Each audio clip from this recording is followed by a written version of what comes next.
It is slimmer, lighter and tougher, and chock full of AI. Samsung really wants to make more people want a foldable phone, but is the Galaxy Z Fold 6 worth $1,900? The Fold 6 does make a statement with its more refined design, and Samsung has made this device more durable to try to get more people on the foldable bandwagon. You also get a wider front display, brighter main 7.6-inch screen and Snapdragon 8 Gen 3 power. But Samsung needs to justify a $100 price hike over previous models. Is this the best foldable phone yet? I have been testing this foldable flagship, so let's get into the pros and cons in my Galaxy Z Fold 6 review. The Galaxy Z Fold 6 starts at $899, which is $100 more than the equivalent Galaxy Z Fold 5. Prices rise to $2,019 for 512GB storage and $2,259 for 1TB storage. All three variants come with 12GB of RAM. To get the most savings, see our roundup of the best Galaxy Z Fold 6 deals. Color options available this year include Silver Shadow, Pink and Navy. Craft Black and Purity White will be available exclusively from Samsung.com. It might not seem like a big deal, but the Galaxy Z Fold 6's weight is now just like a regular flagship. At 8.43 ounces, the Z Fold 6 is about the same weight as the iPhone 14 Pro Max, which I use as my daily phone. Yes, the titanium-based iPhone 15 Pro Max and Galaxy S24 Ultra are even lighter, but I can comfortably carry this foldable in my pocket. The OnePlus Open is a bit heavier and the Pixel Fold weighs at a whopping 10 ounces. It also helps that Samsung has shaved off some of the thickness. When closed, the Z Fold 6 is 0.48 inches, down from 0.53 inches on the Fold 5. The flat edge design is a bit too sharp in the corners as it can dig into your hand, but overall the Fold 6 design is refined and improved. The Galaxy Z Fold 6 has a slightly bigger 6.3-inch cover display, making it a bit easier to use when typing with two hands and less claustrophobic. Even though the OnePlus Open and Pixel Fold external displays are wider, I like the more compact, pocket-friendly design on the Samsung. Another plus is that the Z Fold 6's main 7.6-inch display has less of a crease than the Z Fold 5 thanks to enhanced layers, and it can get super bright with a rated peak brightness of 2600 peak. We saw only 2300 nits in our lab testing, but that still blows away the Z Fold 5's 1500 nits under the same conditions. Whether you are working on spreadsheets, toggling between tabs in Chrome, or watching a movie on Netflix, you will enjoy a vibrant and a colorful picture. In our testing, we saw the Z Fold 6 hit 96.9% of the DCI P3 color space compared to 90% for the Pixel Fold, and the OnePlus Open reached an even higher 120%. There is a ton of Samsung Galaxy AI features packed into the Galaxy Z Fold 6 along with Google Gemini. Here is just some of the coolest things you can do. The biggest head turner is Sketch to Image. In the Samsung Notes app, you can sketch anything and generative AI will turn it into a watercolor, illustration, sketch, pop art or 3D cartoon. It takes a few seconds, but the results are pretty freaking impressive. The illustration of a dog turned into a professional-looking watercolor in less than 30 seconds. In addition, you can also use Galaxy AI to transform photos with Portrait Studio, turning yourself into everything from a comic to a 3D cartoon. It's like the Pixar or Incredibles version of you, though some of the renderings are less than flattering. On the productivity side, Note Assist comes in handy because it can transcribe and summarize meeting notes for you. I used this feature on a call with my colleague Mike Prospero, and it gave a comprehensive but easy to understand summary, though it took a while to transcribe the 40-minute meeting. Google Meet can transcribe as you go in real time. Google Gemini can be always at the ready with a simple swipe up from the corner, ready to do everything from answering questions and coming up with ideas for your next vacation. It can help with homework too.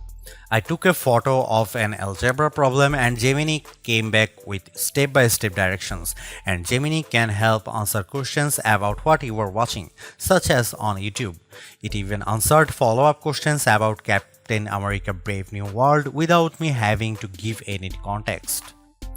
Last but not least, the Interpreter app on the Galaxy Z Fold 6 lets you translate conversations in real time and leverages both the main and cover displays so both you and the person you are speaking with can see what's being said. I tested this feature with a colleague who spoke Arabic and I asked him what the thought of the Z Fold 6. Despite a bit of a delay, the conversation flowed smoothly with the audio and text. This could be a game changer for travel, especially because the Interpreter app can work offline. As you'd expect from a flagship with a Snapdragon 8 Gen 3 chip and 12GB of RAM, the Galaxy Z Fold 6 has plenty of oomph for running apps side by side as well as intense gaming, and you should be able to get better sustained performance because of the phone's larger vapor chamber. On the Geekbench 6, which measures overall performance, the Galaxy Z Fold 6 cleared 6900 on multi-core and 2170 on single-core. That's more than double the Tensor G2 powered Pixel Fold and well ahead of the OnePlus Open.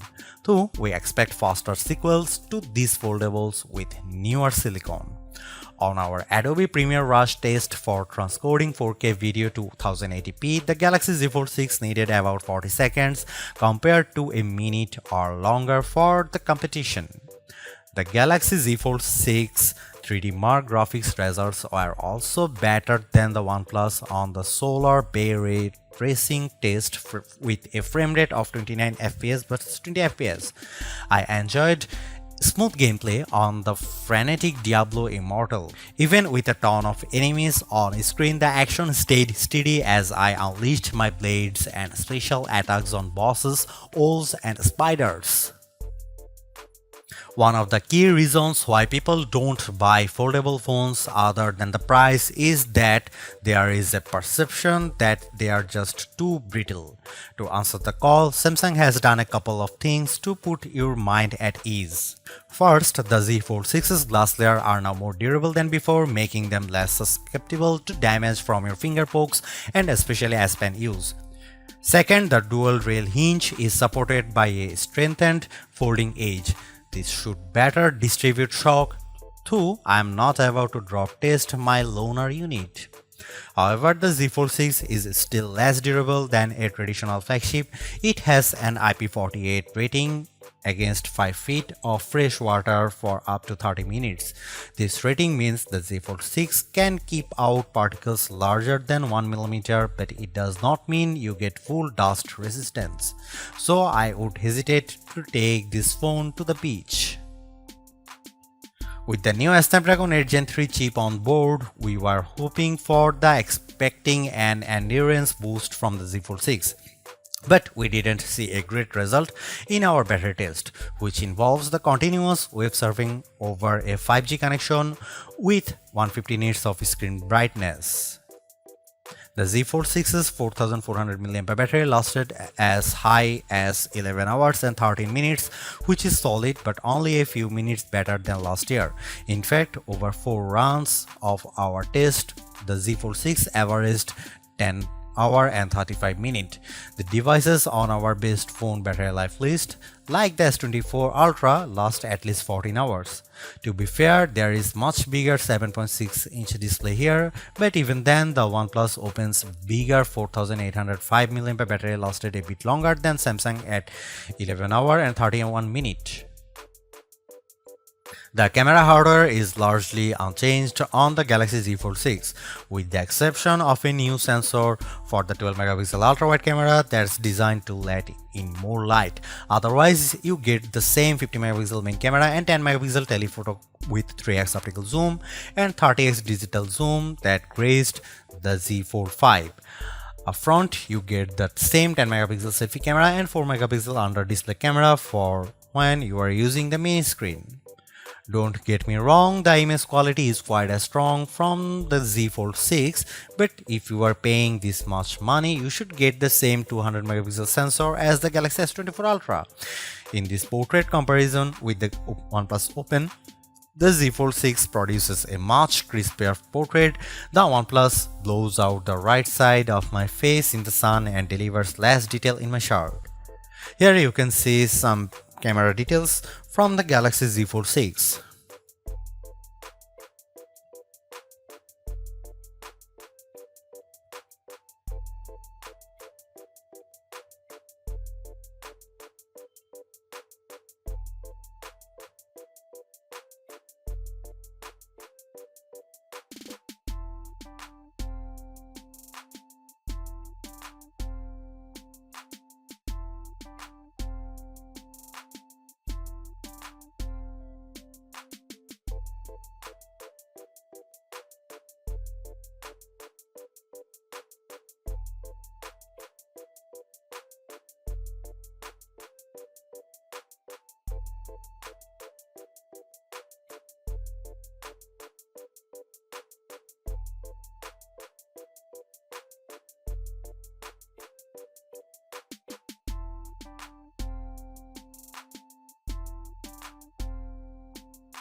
Maybe Samsung's thinking is that its largest foldable already cost $1800 so what's $100 more? But I still don't like the fact that Samsung has hiked the price for the Galaxy Z Fold 6. For that cost, you get 256 GB of storage and it's another $120 to get 512 GB and $360 to get 1 TB. Samsung could sweeten the deal by including the S Pen case for $79, especially since sketch to image is such a key AI feature. The Galaxy Z Fold 6 supports the same 25-watt charging as the last couple Galaxy Fold models, and it's getting a bit annoying when there is a better charging technology out there. The Fold reached 28% after 15 minutes of charging and 56% in 30 minutes, which isn't terrible, but the OnePlus Open 67-watt charging goes to 50% in 15 minutes and 85% in 30 minutes. Even though we are on the 6th gen of Samsung's foldable, the overall market is still super small, making up just 1.5% of phones sold. Will the Galaxy Z Fold 6 change people's minds? If you are someone who loves the idea of having a huge screen on the go along with lots of AI features, this could be the flagship for you. I like the lighter weight, slightly bigger front display and strong Snapdragon 8 Gen 3 performance, and the AI features can come in handy, helping you be more productive and have more fun. But that $1900 is pretty tough to swallow when Samsung hasn't made that many changes in terms of that hardware. The OnePlus Open's camera performance isn't quite as strong and it's heavier device, but it's pushing the envelope a bit more with its multitasking software and faster charging, and you get a wider front screen for $200 less. Others may want to wait to see what the new Google Pixel 9 Pro Fold has in store. For now, I would say the Galaxy Z Fold 6 is the most well-rounded foldable phone for me, but it is still very much a niche device for power users. Thanks for watching. See you in the next one.